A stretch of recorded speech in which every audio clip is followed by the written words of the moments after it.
Hello again.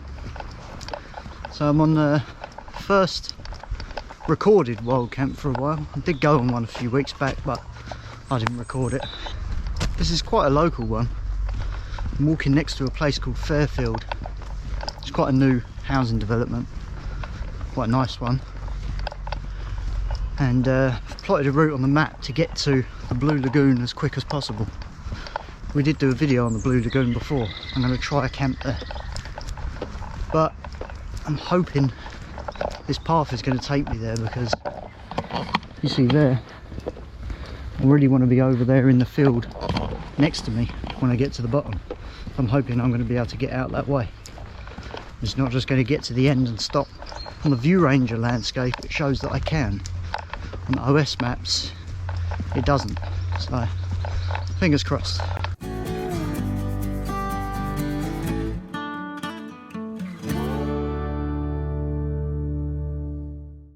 So lo and behold, came from that path. There's a few trees and that. Then you come out. There's actually a log down there for when it's muddy and wet, but it's quite dry at the moment. So you can just sort of walk along that. And yeah, it takes me right onto the fields that I need to cross to get to the bit near the lake where I'm going to camp. So it worked out. That was bloody handy. And I'll bring you back when I get closer. Looking quite nice there. I mean, there's a few of these little sort of bits, but see if you can make it out, but that's quite a downward angle. And then it's just kind of a big drop down there towards the lake. It'll be very difficult to get back up again, actually. Not really supposed to be down there. That's kind of part of the private bit. You can get down there very easily, actually, from the path down here that you'll see in the other video. You kind of have to go down and then come back up the same way. And I don't think I'm going to go all the way through all of that. I especially don't want to be camping down there, because I don't know the exact rules, but I think they probably don't mind people just walking down there and walking back again. I just don't want people sort of plotting up or fishing down there or anything. This is a nice little outlook as well. But again, that's not really enough space for the tent. And otherwise I'd have to go further back, but then we're just sort of in the field really. I could just camp in the field, overlooking the lake. I can already hear voices from kids or teenagers or something. So, you know, I expect you get a lot of dog walkers walk through here. They could be coming through quite early in the morning. Again, they probably won't give a shit. They'll probably just get on with what they're doing and totally ignore me, but you know, I want to try and be a bit stealth. Here we go. I just don't get it.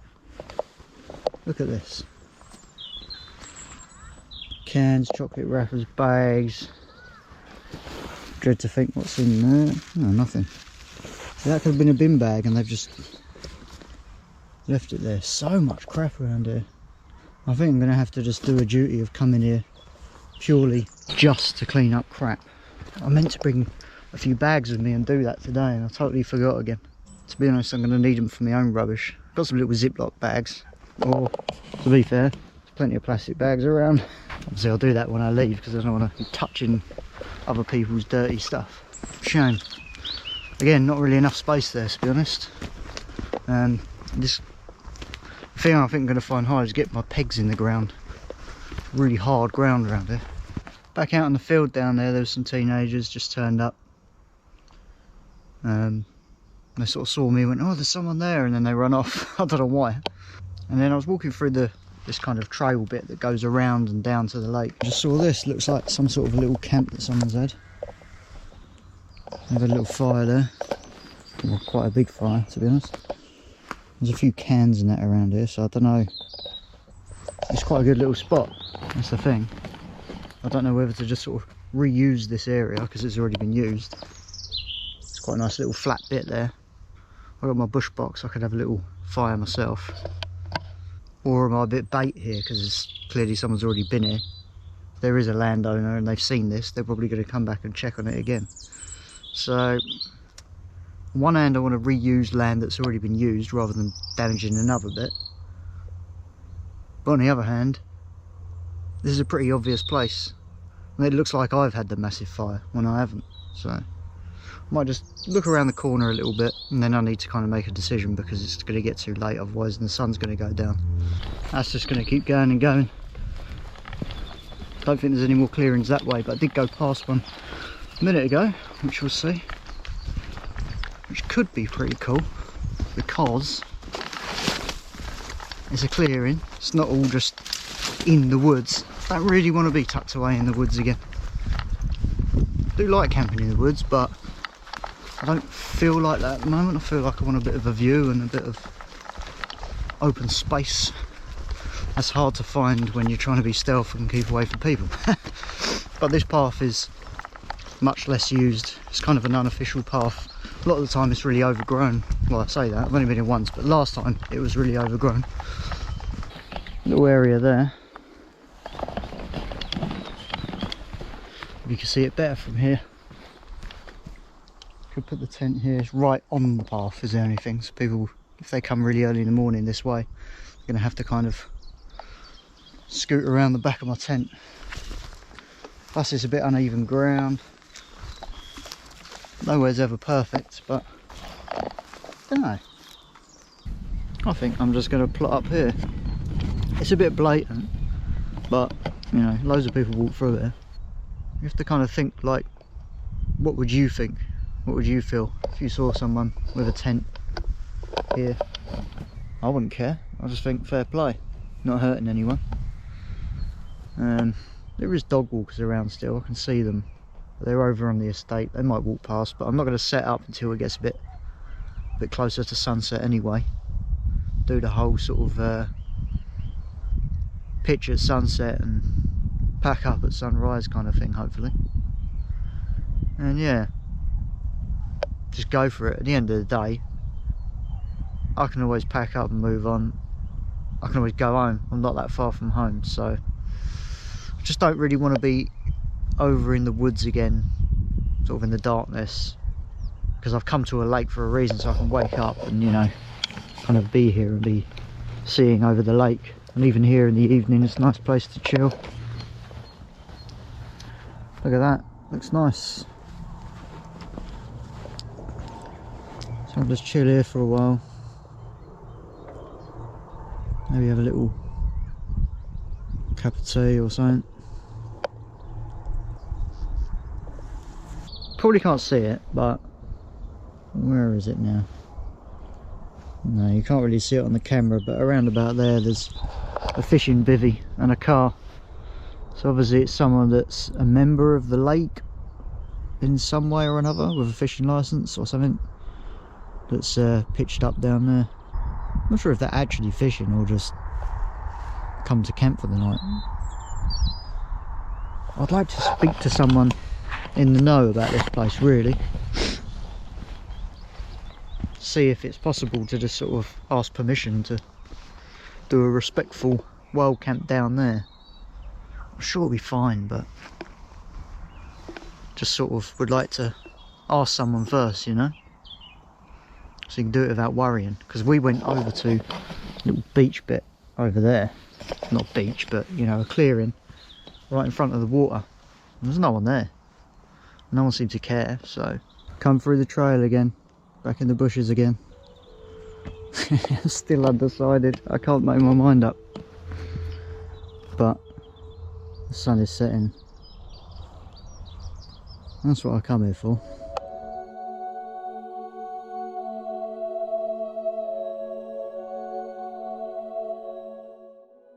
So it's quite a cool little clearing.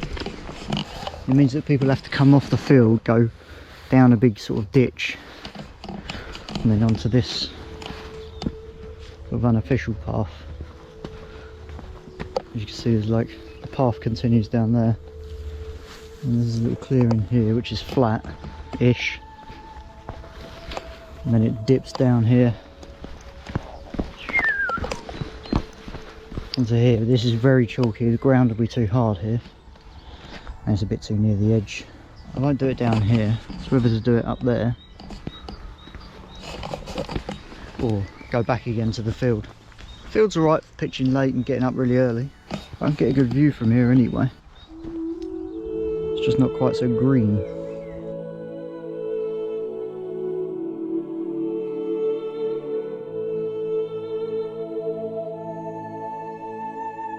I think sunset is, I mean, it's behind that sort of line of cloud on the horizon there. A couple of weeks ago it was 7:45, so maybe it's 8 o'clock now. Another 15 minutes, something like that, before it's completely down. It's starting to get a bit chilly now. I've got another layer, so for those that are interested, I've got a merino wool long sleeve.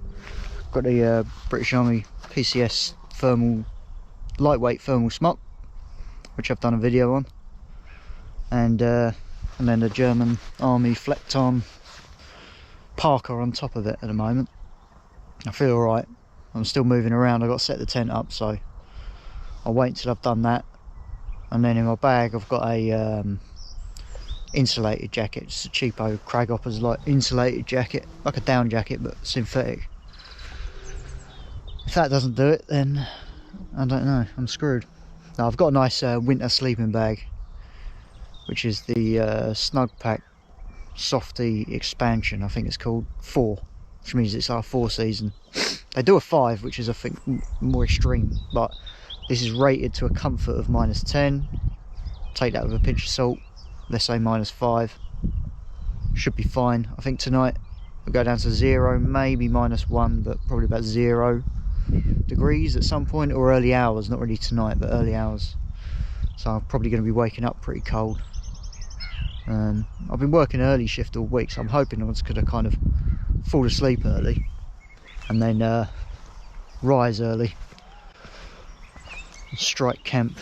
Don't know if I'll just have a coffee and go, or I have got a little sort of MRE rations breakfast with me, boil in a bag breakfast, but I'm not sure if I'm going to have it or if I'm just going to get on the move. We'll see. I'm going to slowly start setting up because it is going to be dark within the next sort of 10-15 minutes, so get on with it. Tent's up. The first layer of the sleep system is this reflective foam mat that I got from Decathlon. I think it's only about £5. The foil mat I was using before weren't quite cutting it, and my last camp I got a bit cold. I feel the cold from the ground because it's just a very thin one. It's not foam, it's just kind of foil on its own really. So yeah, needed that extra bit of foam to kind of beef it up a bit. Still a bit of light, but it's fading fast. I'm being very blatant here. Another guy just walked past. He kind of just sort of looked and carried on going.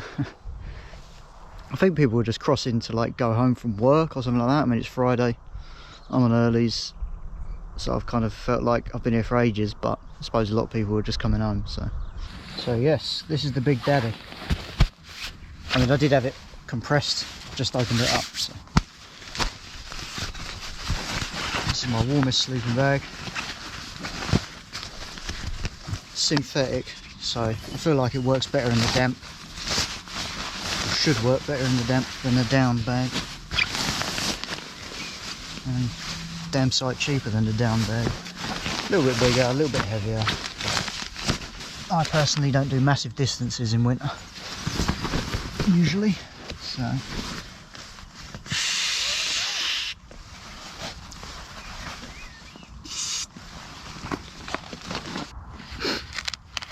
I got one of these the other day. It's a One Tigris firebox thingy. I didn't clean it, so for the last time I used it, so it's absolutely covered in black soot. But I'm going to put this together and hopefully use it to make a hot drink.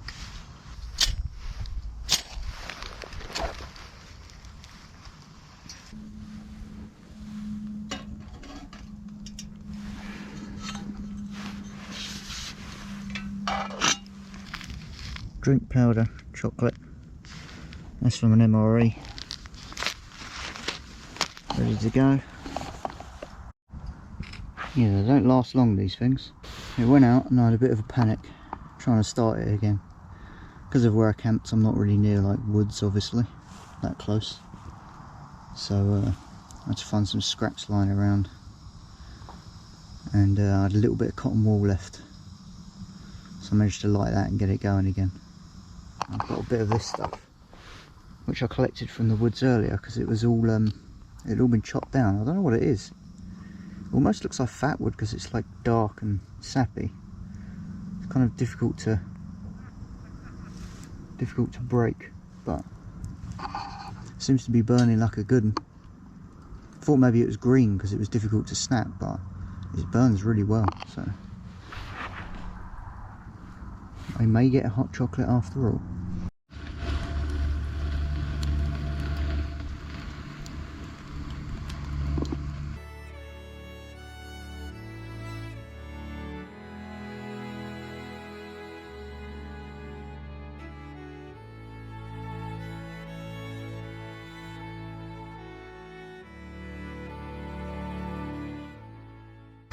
I'll use that packet to contain the spoon.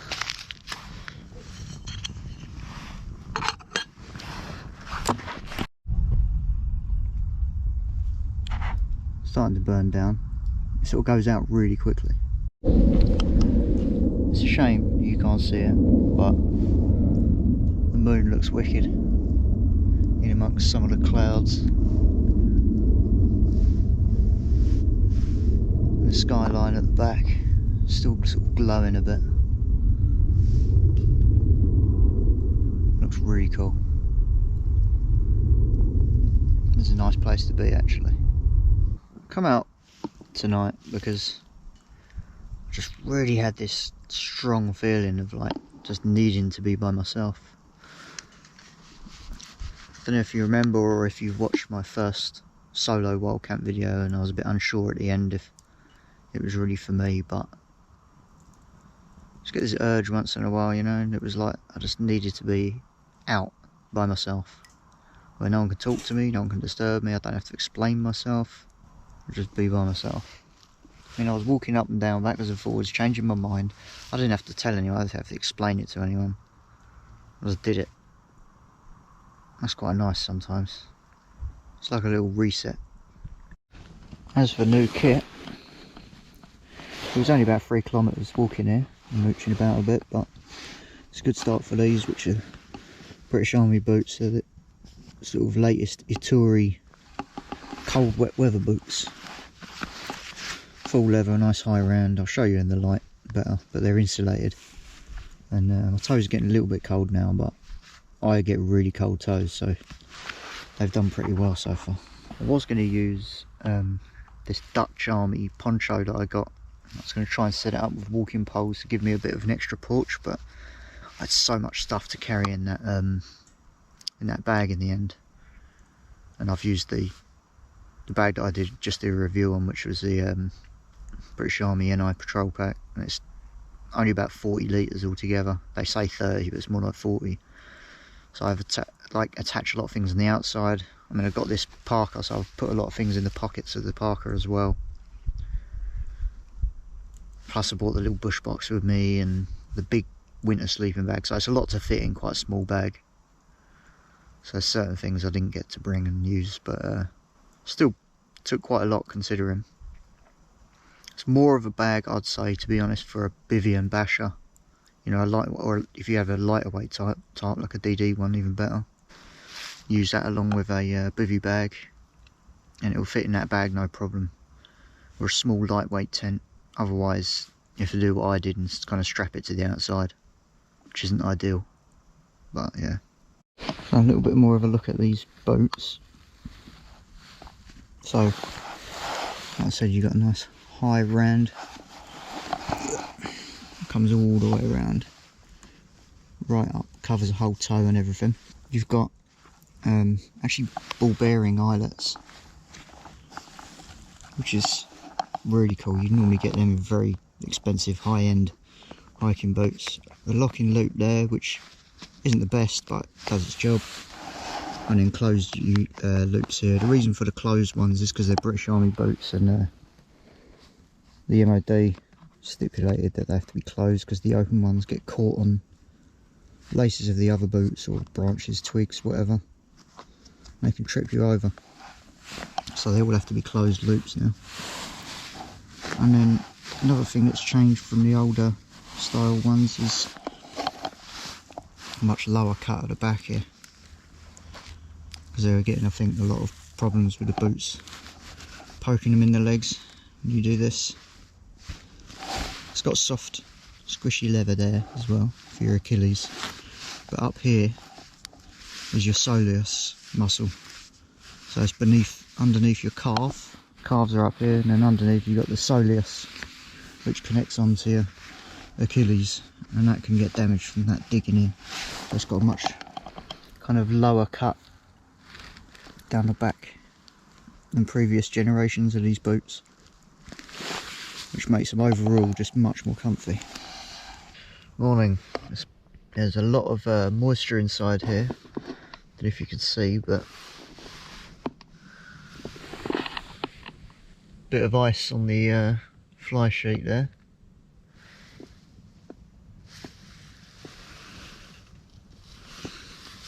It's not quite enough space in here, so kind of you do sort of hit this, and I think it touches the fly sheet quite a lot.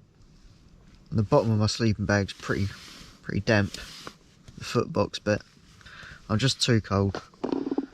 It's got to that point where I'm just laying here kind of being cold, not like shivering, but it's like inside you, you know. So I might as well just get up, have a coffee and start packing away, get on my way. I think a lot of the cold is still coming up from the ground, even though I've got that reflective foam mat. This Trekology mat is just pure air, so it doesn't give you any insulation whatsoever.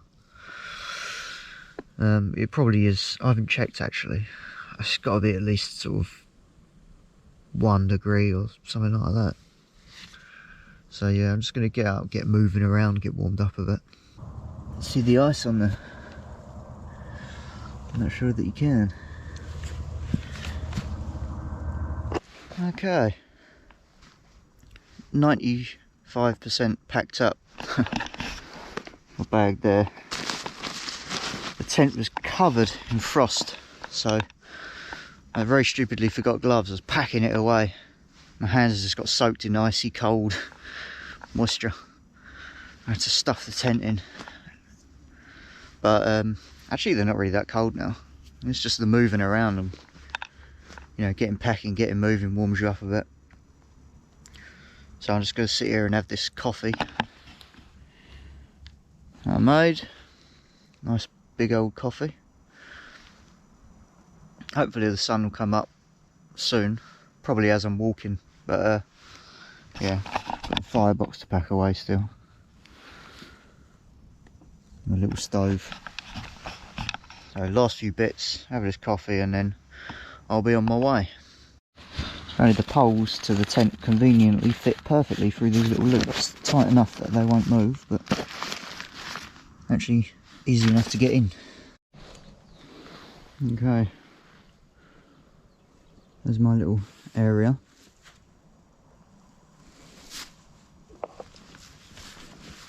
That bush box just did burn a little bit of grass there, that's about it. So I'm just going to start heading back. There was a diagonal path across this field, but I'm not sure if I'm going to be able to find it in the dark. But yeah, overall, all I'd say was it was bloody cold. At least it's not raining, and it's not even windy, to be honest. It's not even very windy, so I can't complain about that. Packing up was alright, because when it's windy things just blow around all over the place. When it's raining you just get soaked. But it was very, very humid. I think it was like 80 or 90% humidity and cold. At -1 at the coldest, so yeah. It's not the same as it being -10 but dry. You know, it gets into everything. But anyway, good experience. Obviously the humidity affects things, because my sleeping bag didn't keep me warm enough in even though it's rated to -10, and I had a lot of layers on too. So it's not just the temperature, it's the general conditions that affect it, obviously. Anyway, I'm going to get a move on. Funny little place, this Fairview. Just walking past it again. It's kind of like, I don't know. I don't know if the word is dystopian, but it's like nice little new estate kind of thing, new development of houses, really expensive. And they're nice, but I think they're expensive because of where it is and kind of what they've made of it. And it's just on the edge of the fields, and the Blue Lagoon's just there. It's surrounded by like a very thin strip of woods that's got a path going through it. But then there's fences to go any further than that. So it's kind of like, you know, upper middle class people just sort of in a little suburb, pretend village that's just popped up out of nowhere, in the middle of nowhere, and it's sort of fenced in, so you can have a little bit of woodland. I've said this before, it's like they want in Britain, or in England especially, there's that kind of upper class pompousness that they've traditionally prevented us mere peasants from enjoying nature. So all the woods were cut down for farmland and made better for sort of hunting sports, not proper hunting but posh hunting. And you know, they didn't see the contradiction that it wasn't to be used for recreation and fun, it's to be used for farming. But it was okay for posh people to use it for recreation, to go hunting foxes and stuff. But us working class normal people, not allowed. And obviously that's not the same now. We have more rights, and there's, because of protest, there's like rights of way, public rights of way, public footpaths that go through private land, which people fought for. So we've got that now, but it's still that sort of thing of like, enjoy nature, but enjoy a kind of man-made version of nature, and just pass through and just sort of go and look at it and then go home again. Don't get involved, don't touch it, don't bloody touch it. It's just there to just sort of come and look and go, oh look, some woods, a nice flat man-made path through the woods. Right, go home again, you're done, the fun's over.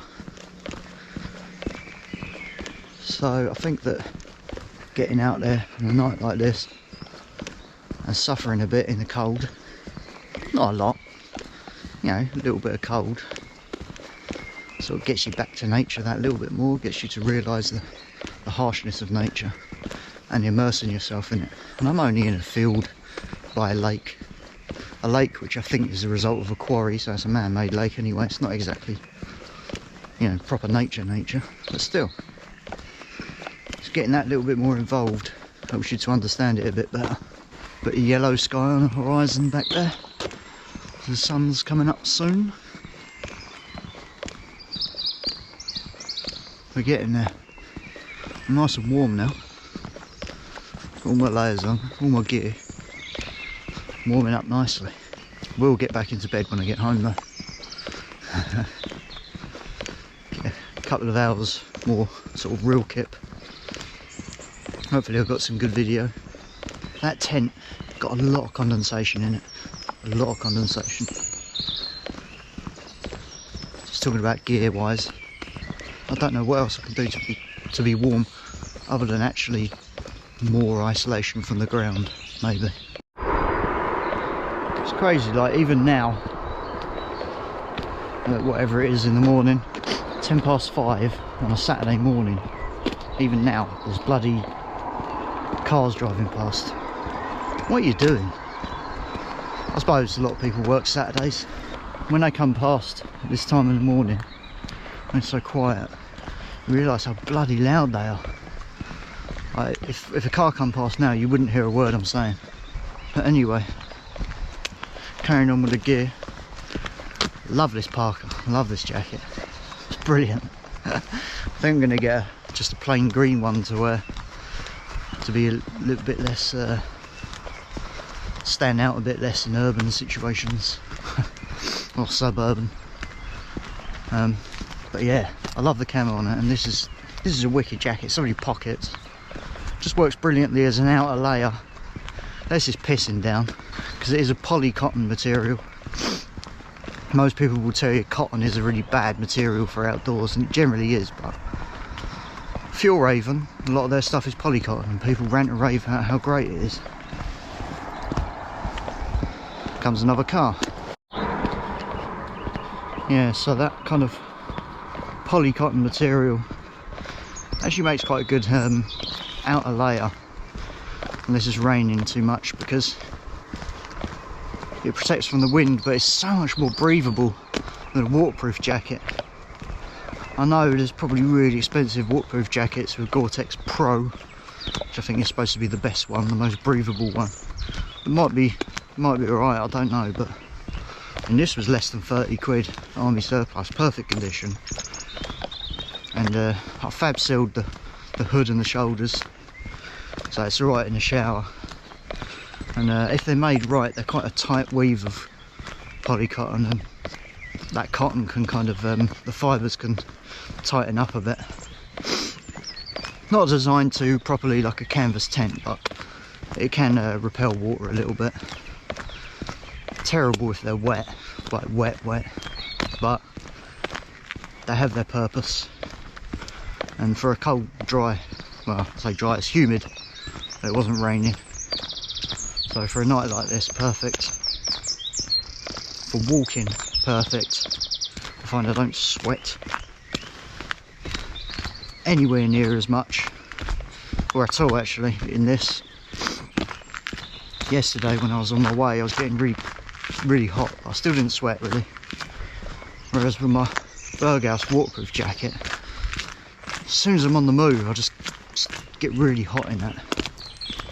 So yeah, nice and breathable. The insulated jacket, I mean, I've used that for ages now. Not the warmest, but it does its job.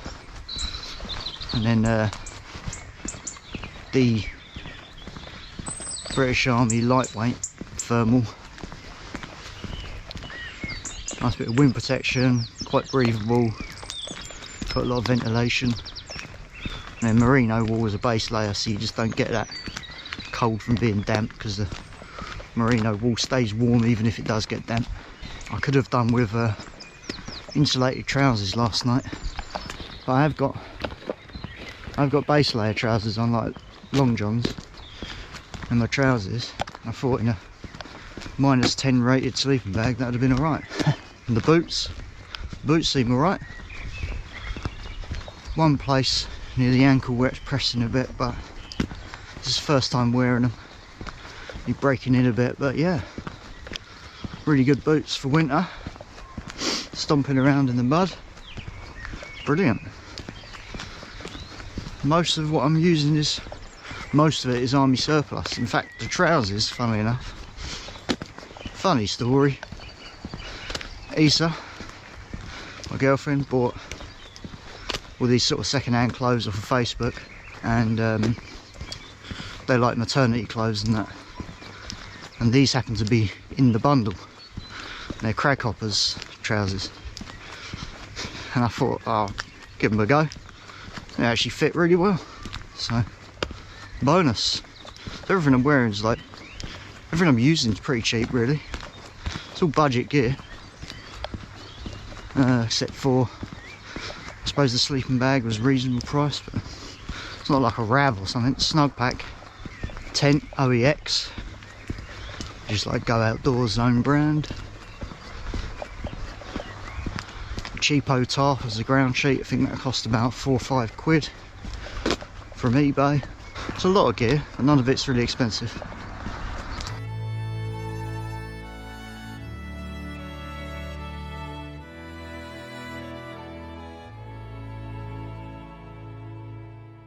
Don't touch it.